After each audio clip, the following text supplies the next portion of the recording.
ભરૂચમાં મુસ્લિમ સમાજ દ્વારા મૌન રેલીનું આયોજન કરાયું। શહેરના મહમ્મદપુરા વિસ્તારથી આલીઠાલ, પાંચબત્તી, શાલીમાર અને સિવિલ હોસ્પિટલ રોડ થઈ આ રેલી કલેક્ટર ઓફિસ પહોંચી, જ્યાં કલેક્ટરને આવેદનપત્ર પાઠવાયું, જેમાં જણાવ્યા અનુસાર ઇસ્લામ ધર્મના સ્થાપક હઝરત મોહમ્મદ પયગંબર અંગે મહારાષ્ટ્રના રામગીરી મહારાજ દ્વારા વિવાદાસ્પદ નિવેદન અપાયું હતું, જેના કારણે મુસ્લિમ સમાજની લાગણી દુભાઈ છે। આથી રામગીરી મહારાજની તાત્કાલિક ધરપકડ કરવાની માંગ કરાઈ છે।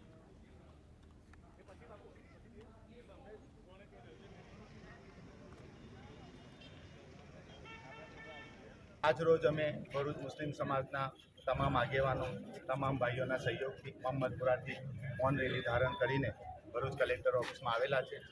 भरूच कलेक्टर साहेब द्वारा राष्ट्रपति ने आवेदनपत्र पाठववानुं छे। आ आवेदनपत्रना अंदर अमारा समाजनी मांग छे, अमारा नबी सल्लल्लाहु अलैहि वसल्लमनी शानमा जे गुस्ताखी महाराष्ट्रना एक ढोंगी बाबाए करेली छे, एना उपर एफआईआर दर्ज थई छे।